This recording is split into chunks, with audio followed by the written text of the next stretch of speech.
Right, Start us off. Okay. All right. Welcome back, you guys, to the Nate and Koas podcast, episode 4. Episode 4 already. Wow. But it's been amazing. We're going to try to get more guests on here. We're trying to get John, his brother, involved in this one because I know he wants to come on. But it's been too cool today. for us. He was surfing and then he had to do some other interview thing. But He does I think he's have- psyched to come on because he knows we're just chilling and talking, so he's not it doesn't feel like an obligation. It's just his friends. I hope he doesn't. But anyway, Yeah, updates. Since last time we spoke, come to the end of the knowledge that I fractured my back, and so Oh my God. Literally the last podcast we're on, I wasn't couple sure days what ago. happened. You're like, yeah, the doctor said it's all good. It's just like, I don't know if it's muscle or what, if I should just go surf. Yeah. And then literally that same day after we shot the podcast, Hours later, calls me, he's like, I fractured my back. it's broken. Spinal. Jeez, dude. The medical world here in Hawaii, this chair is freaking me out. I lost that bar of wax I had. Oh shoot! Here, wait. Here. Yeah, that'll be good. Perfect. Yeah, this too. That's it. We're good? Yeah. So yeah, I get a call. Doctor's like, hey, send it to a specialist. Like, you got to come in tomorrow. Like, you have compression fracture in your T12. I go in and get it checked out, and luckily it's like as good of a situation as it can be for, like, it was nowhere near as heavy as like something like what you had. No surgery needed, no disc damage, no spine pressure, just a compression fracture and a relatively mild one. So they're like, dude, all you gotta do is heal. So you got like the same as breaking a leg or arm. It's just a bone that needs to heal, except it's in my back. That is so scary. Yeah.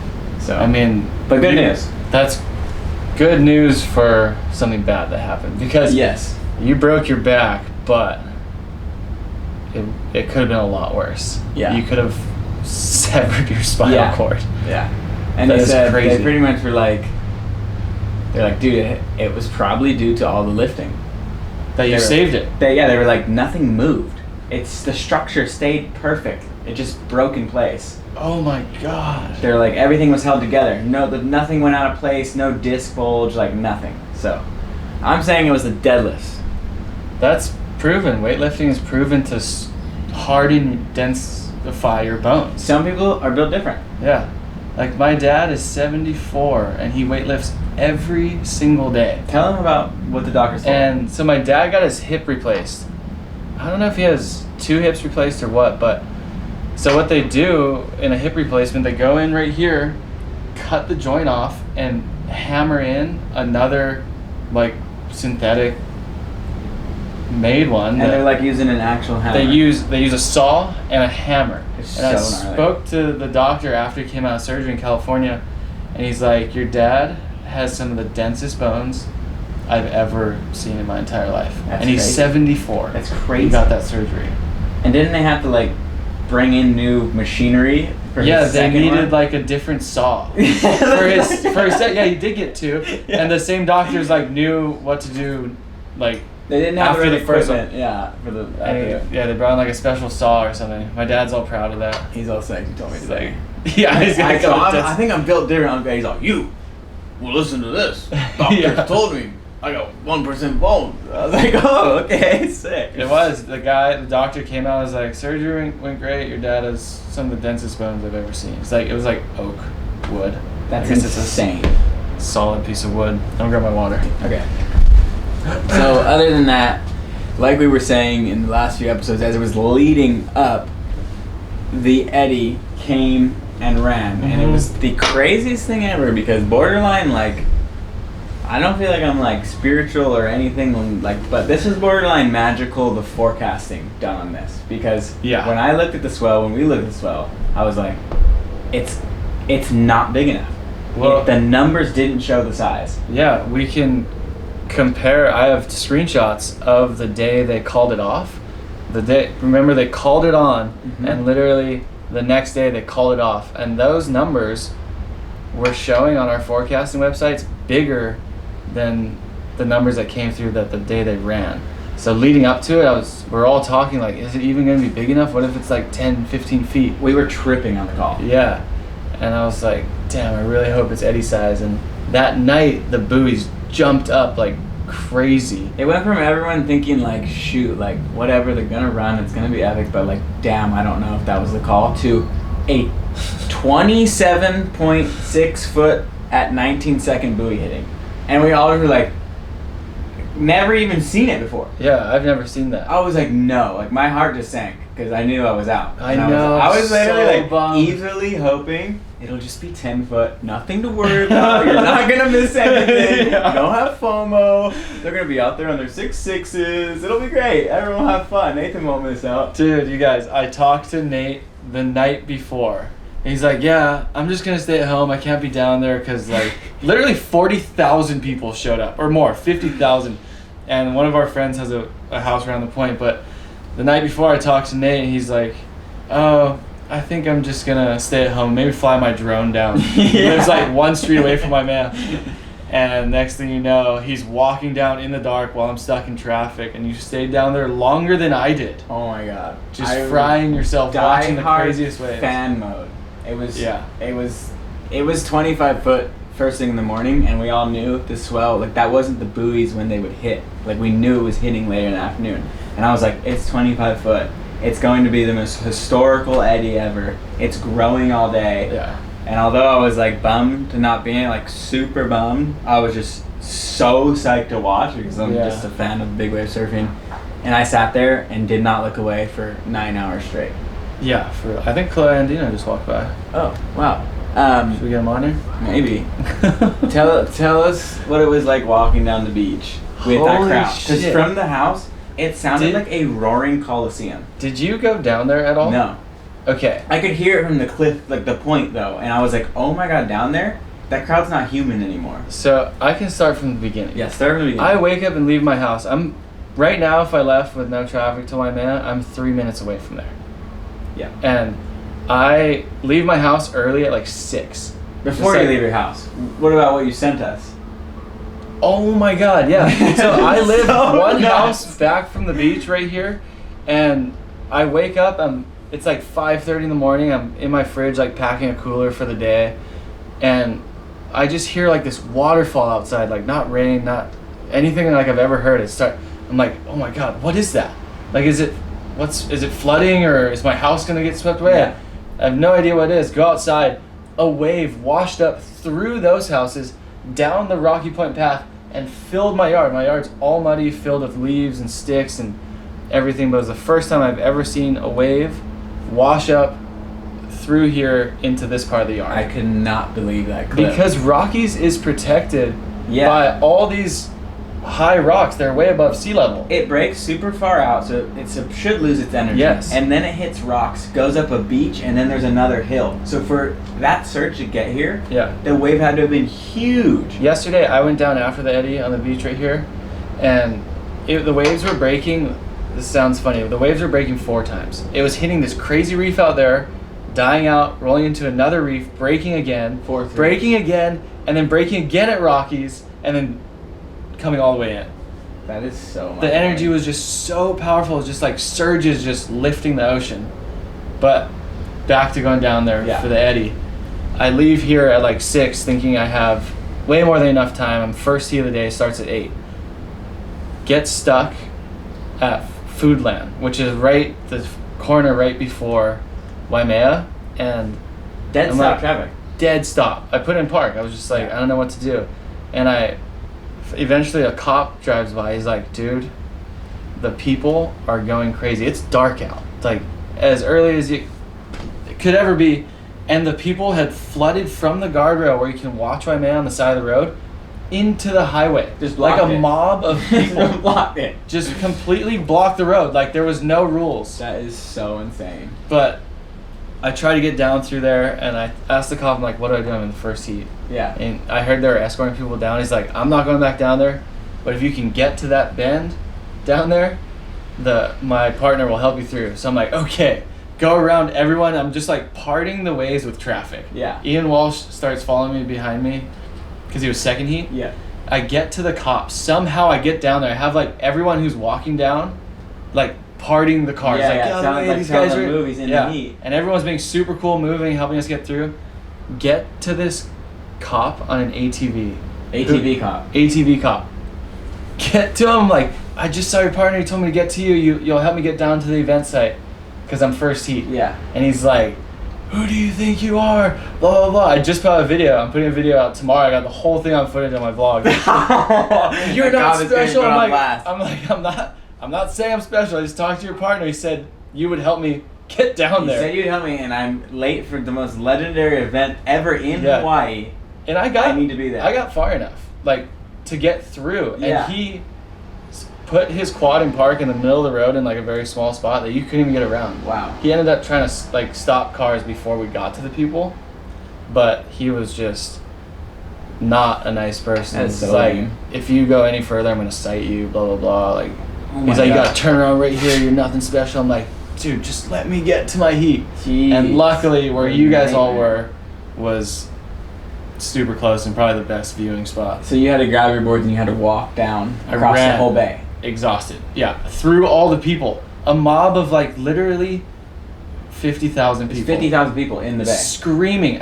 Once they seen a competitor walk by, because I was like, all Yeah, dressed you're up like boards, geared to go. Yeah. sunscreen, like just running down with two heavy ass boards. Had to run all the way down there, and the crowd was just screaming. They didn't even know your name. A lot of people. They're just screaming They at didn't you. care. It was honestly really, really cool to see that surfing has such motivated fans, because you see that in a lot of other sports in like massive arenas You do, and stuff yeah.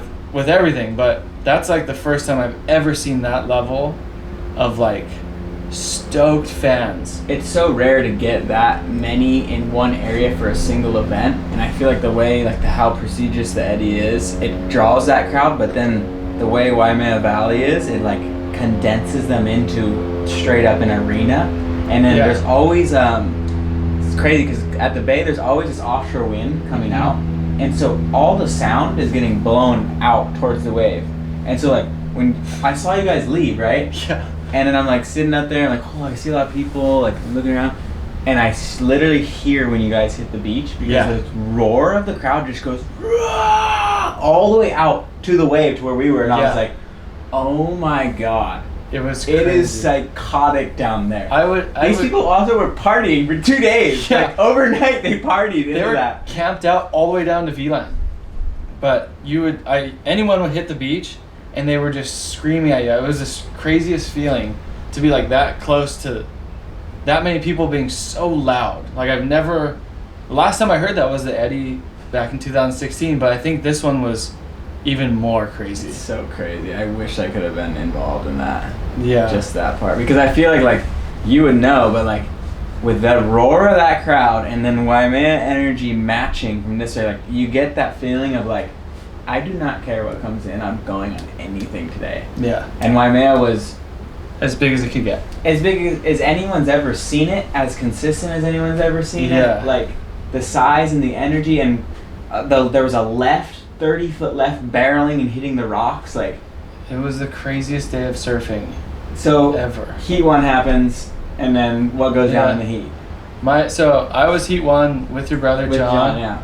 and we definitely broke the ice, but it was big Waimea, and there were sets coming through that we could get, but a lot we looked down had these like, I don't know if you could tell from the webcast or where From you guys the were. side, it was warping up the face. Dude, there was chops this big, like lined up, just coming Yeah, up the face. I I could was just see like, that. I can't go. No, I cannot yeah. go on one of In those that waves. heat, John pulled back on one and went over. Yeah. Went over the fall. I thought he was trying to go, because I like just barely made it over. I was looking down, and he was like scratching at a weird angle. I'm like, is he actually trying to go? He was like, and him and Shane Dorian Yeah. got conside, sucked over, and pounded. yeah. Which I'm really glad about, because the first Eddy I was ever in was with him. Same thing happened to me. Oh my he God. made it over. I went over the falls. Yeah, but that one you took that like 20-foot whitewater death wave Yeah, that after was- on the head, where I was like, he perished. That was far He's worse. perished. He's done. I don't know if it was wrong of me to hope that there was another one behind. Like, take that.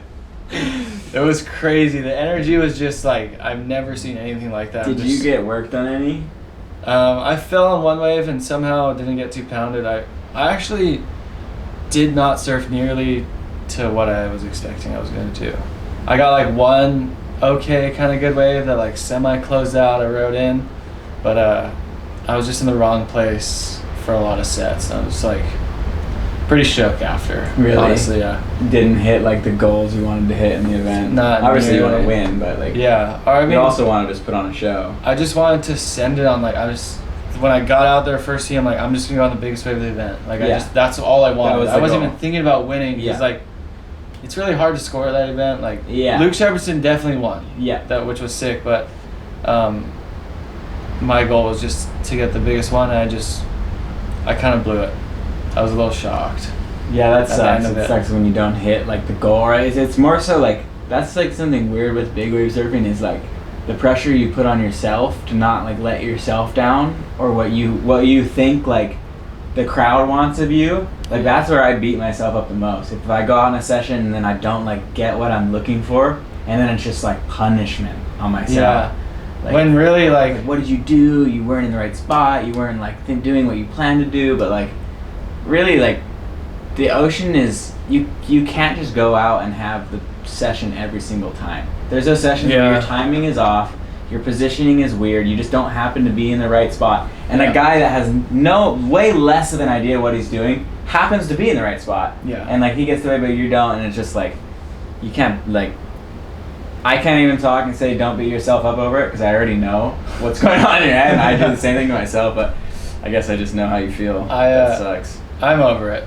It's been a couple days now. It was kind of like, honestly, I was over it by the time I got to the beach. I felt so relieved. Yeah. But during the heat and then like right when the horn blew, I was just like, oh. Yeah. But the crowd was so crazy that you could have not caught a wave and just came in, and they were your biggest supporters. Just like, you're the man. Like, yeah. It was like I have a lot of footage of it. It's so insane. Maybe we could drop some in this Yeah. clip, but I have a good story about the crowd when I was down there after one of my heats, about to walk up. Dude, the waves were surging through the crowds. And they're like just standing fully. there like they're just ready to die for it. Oh, they were getting swept off their feet. There was nowhere for them to go. I heard the Just- lifeguards screaming at them. Oh yeah, like everyone who was on the beach got hit by waves, and some like were almost sucked out. But there was one thing that really stands out to me. This guy, I'm just give my jersey back, and I'm looking down, and like this wave cleans a bunch of people. And I'm like, oh god, that was bad. And this guy's getting swept out to sea, and like two lifeguards grab him, pick him up, like in like this deep of water that's moving really fast. And all of a sudden, you see this guy just push the lifeguards off and start sprinting to the ocean. I'm like, what's he going for? Like he's gonna dive in or something. yeah.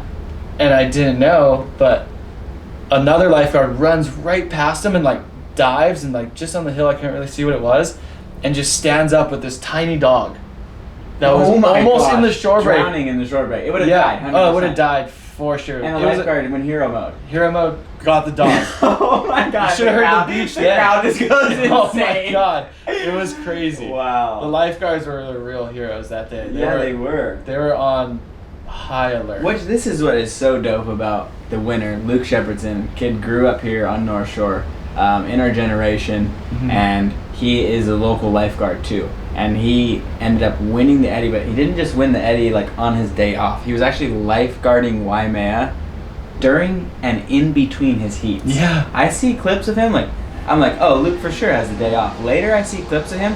He's doing beach rescues. He's flying the quad down, jumping off and sprinting and picking people up. Like a lady got trapped under a log. Oh. Almost got dragged out near the jump rock. I didn't even see that. Dude, it was gnarly. Like this huge surge. There's a viral video going around where the surge is like hitting the crowd. But I'm gonna pull that up. yeah, the lady actually gets pinned under the log, and the log is getting dragged down. She's getting dragged with it. There's Luke and the other lifeguards rescuing her, pulling her out. He's right there when Keala Kinley, who's an absolute beast, sent on one of the biggest waves of the day, and she has this. She doesn't wear a leash. She doesn't wear a leash, and she wears this harness on her body because she's had knee injury, so she can't have the board pulling out her legs. She wears this freaking harness on her body, and the leash is strapped to her back like a parachute. She's a 10-foot board strapped to her back, and she don't care. She sends it every single time. So if you guys think about that, when we get pulled, we're getting pulled by one of our legs, like this way. Like usually we're up like this, getting pulled. You can kind of choose. Yeah, you can like twist and stuff. She's getting pulled like this backwards. It's underwater insane. by her, because those big 10-foot boards just rip you like no problem. Yeah, and she's pretty small. Like Yeah, she's getting yanked wherever that board goes over. She's going over. Oh yeah, she sent it. She went over. Keala's a legend. She's one of the She's a beast, older dude. generation. girls that have been sending it so hard before girls were even thinking of sending it. Yeah. Like giant chokes, giant jaws, Waimea, height. Like yeah. I saw like a post where she was kind of getting down on herself. Like sometimes she doesn't always make it. Yeah. But like when she's leading the push, you gotta be that guy sometimes. Like yeah, or that girl. You're that girl. You're gonna lead that push and lead the limit of what's possible, and there's gonna be a lot of wipeouts to push that limit. But she's definitely broke down barriers for women in like big wave and she's charging so it kind of surfing. So gnarly. I hope she knows like a lot of the boys talk highly of her. Oh yeah. I hope she's not down on herself thinking like, oh, I'm just maybe like I wipe out a lot on Mahook. Like a lot like I talked to Billy about it this morning. He's like, Kayala is a hero. She goes hero mode. So like a lot of the biggest names in surfing, like if you see this gal, they respect you a lot. Anyway, back to KK. Yeah, and she's also a DJ. And she's surfer by day, DJ by night. Yeah. I see her at like a random club in town. She'll just be DJing. It's insane. Yeah. Back to Luke. He's first on the beach. Kayla comes in, checking in on her, walking her at the beach. He goes out for his second heat, and we were standing there watching.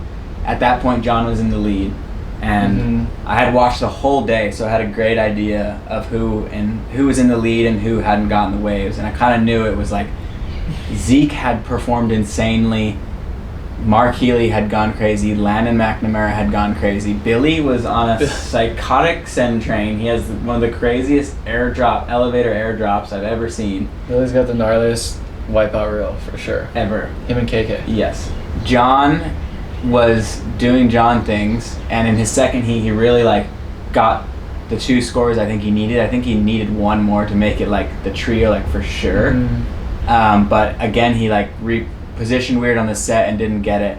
But it's just crazy watching John surf big waves, because you think about like I just think like thank God he's not like committed to what we do.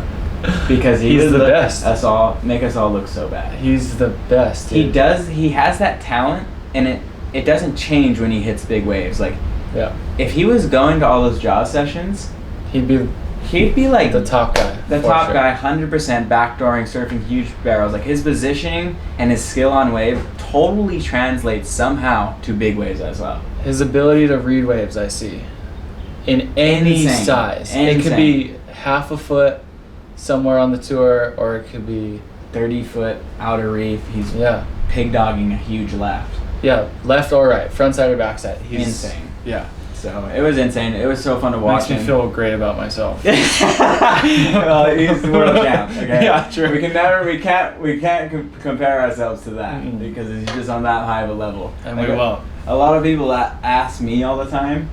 They're like, hey, like, do you ever feel like you're in your brother's shadow, or like that's such a big question? Like, do you get jealous of your brother? And like, I'm like, no, because there's no competition. You know, like he is a world champion, 2-time world champion. Like, the level is that high. We have our own thing. We do it and we specialize in it, and we may be the best at what we do. But like, an all-around world champion level surfer, like that level is literally it's the 0.0. 11111. Yeah. So like, there's no comparison. He's like one of my favorite surfers, and all of our favorite surfers, because you get to watch him and surf with him and be a fan of what he does. There was never like that competitiveness in surfing because there's such a large gap. Yeah. You know, while we're growing up, especially like he was ripping and like practicing, and we'd be at like some random closeout sandbar just going over the falls. Exactly. Nonstop. Yeah. And it definitely shows now. It showed, yeah. You put all the extra time in when he was young. When we were sand sliding, he was surfing pipe. Yeah. And practicing full rotations. I wasn't even thinking about surfing. I was like, I'm gonna go sand jump and just hit it with my boogie board. Let's hit it as hard as we can. Yeah. So crazy. John comes in. We know he's in the lead. I think it was at that point it was John, Kai Lenny, and Healy in the lead. That was the leaderboard. Yeah, Healy went off. And Healy sick because he's backside, and he was just like put on an insane performance backside. Yeah, I saw him yesterday. Went out to Phantoms. Went back for more. Went out with Maddox. Wow. And he was telling me he's going through a midlife crisis. Whoa. Gotta send it. I think he's 41. Oh my He's not God. sure what he's gonna do. He's That's just like, I have to insane. send it. I have to send as hard as I can. Yeah, he wasn't serious, but he's Healy, dude. He's Healy. Gnarly. He's Healy. Surfing big waves the next day. Went out to Phantoms for like 4 hours. Wow. And then I went and That's so towed sick. Jack in to waves. And did Jack have the biggest wave of his life? Oh, definitely 2 solid lefts, backside. Wow, I can't wait to see the clips. And then we shot a video on it. We had Tomo come down. Is that and going to be shoot your the whole episode tomorrow? thing. No, Oh, that's the episode Eddie tomorrow is episode. gonna be the Eddie. Yeah. It's gonna be Sick. just like probably like 40 minutes of just like a lot of lifestyle, just crowd like. how That'll it be was on the- yesterday. We'll put this out, but Koas episode will have launched yesterday. Yeah. Are you putting something out from the Eddie? Probably just little moments. I obviously wasn't in it, so I'll just put stuff around like. Dude, I cannot believe you weren't in it. I think that was the worst thing about that day. That was the worst thing for me, for I sure. felt really bad. But you know, everything does happen for a reason. You know what I was like, okay, like fuck, like you could do it, like get through the day. I mean, like full day, like you, and it was like got harder because the day just got more and more like historical feeling. Yeah. You know, like it just wasn't normal. It wasn't anything normal about that day. Nothing. And so like that is what I was like. I'm like, these guys are all gonna have this bond after this day, and I'm not gonna be a part of it because I wasn't out in the water with them. That was what I was like getting most bummed on. But you were a part of it. You were a part of it, yeah. Yeah. I was. If there. you were out there, I think you would have done really well and placed really high. Yeah. But- it is what it is. You know, it made me just like So psyched for the next so one. psyched. I was just like, in my head, I was just like, I'm gonna go so psycho this year. Oh God, Like, dude. like it should have been like back injury, take it easy, like you push too many big days, but I'm just like, no, like I have to Like standing there on the point, like, you know what? Back feels kind of good right now. I feel a lot better. I'm jumping off the rocks. I'm taking Ko's spare board out. Yeah, so very, very psyched. I just got really, really, really motivated. But that has happened when you get an injury. Sometimes it's good because you lost a little sight because you were overexposed so many days in a row. Yeah, you to, get like, burnt out. You get burnt out to like where you can't do it all of a sudden. It's taken away from you for a few weeks. You just get that motivation and fire back like tenfold. So Yeah. it's a good thing. I think like my spine surgery, that was like the biggest injury I've probably ever had, and like the longest I couldn't actually surf. And I think like there is a lot of pros that do come from being injured if you can look at it the right way. Like I found out like how much, like when you're surfing all day every day, you're like, oh, like this is cool, whatever, Yeah. it's just life. And then one day it's just taken away from you. Yeah. I like found through my injury that like I was maybe getting a little burnt out on surfing and not Yeah. feeling like how like I loved it as much. Yeah. And like a week into being injured and all that, I was just like, You just get so appreciative. you find your love for surfing. You just appreciate the little days more. Yeah. Like even the days you're like, oh, it sucks out there. Like I'm not going out. Like now I'm just like, I'm just gonna go out and catch a couple and just Yeah. be in the ocean. Like Yeah. I don't even care if anyone's filming or Totally, 100%. like you find your love for it. Like I haven't felt since I was a kid. Yeah. You know. No, that's definitely a huge advantage, or just a positive. There's too. because injuries suck and they are negatives, but you can bring some Yeah. positives out of it. Yep. You learn a lot about health. I feel like. Oh, dude, totally. I've been so motivated to look into it and look at ways like to heal faster. Like I've been eating way healthier. That's good. So my diet has improved vastly, and I I've saw a kind of just comment. been doing. Well, I've been doing kind of like what you said you're doing. I'm just fucking eating clean Mhm. meats and fish. My main carb has been sweet potato and vegetables. That's pretty much every meal. That's great. And it's so good that I haven't gotten bored of it yet. No more flaming hot Cheetos in the fridge. They're still in the fridge. The ice but they're cold staying there. flaming hot. They're Just staying go there. home and throw them away. That comment is not the one you're That talking was just about. what I was about to So funny. Like, wait, I'm just confused why they're in the fridge. This guy's got them in the fridge. Like, yeah, well. But you that know. is a thing that separates a lot of people is when they get injured. Like a lot of us and like our close friends, you'll see get injured and you do get sad and depressed, but they end up coming out of it and pulling positives out of it, and they Yeah. come back even stronger. Yeah. Whereas a lot of other people you can see, they just go into this like darker place. Like that's Yeah. how a lot of our friends here have gotten hooked on opioids, like pain pills and stuff. Yeah. Because that's been like the number one thing that we've lost friends, I feel like, Dude, that we grew up with. 100%, and sadly, it's been a ton of injuries, and a doctor said, take these. Like, they push them. They push them. Like, you get the wrong doctor, he goes, oh, you know what? Here's some oxys to take the edge off. Guys are just tweaked. It's terrible. Tweaked. I mean, dude, so those companies, I learned a lot as well through my injury, and I learned about, like, the companies that developed like oxys and that stuff, and for a long time they were saying these are non-addictive, and they had that on the label, and they were like paying everyone at the FDA off. Non-addictive. Like, dude, there's this crazy documentary, like acted out documentary on Hulu called Dope Sick, and it's about oxy, and it's just the gnarliest thing. Like, these pain pill companies just incentivize these doctors, especially in the beginning. They're like, oh, you have a headache, just prescribe them oxy. Wow. Like non-addictive opioid, like that's blah blah. And doctors like, wow, this is non-addictive. Like, that's great. Like, that's insane for my patients. Anyway, that documentary is I don't even know, a docu-series or whatever. It's all true, but acted out is all. It's very depressing. So if you don't want to watch it, don't watch it. But I also learned on my journey that the number one like money-making thing for these companies with opioids in men is back pain somehow. That's a good thing. So the surgery I had gotten hasn't been approved in America for like the past, up until like 5 years ago or something. Like, you had to go out of country to like Germany and all these other places to get this disc replacement. I think, I'm not exactly sure if it was like this certain type or what, but you still can't even do multi-level disc replacements where they take, there's a disc in between your vertebrae, like this squishy little donut, jelly donut. And they replaced that with the artificial metal and this little plastic thing in there.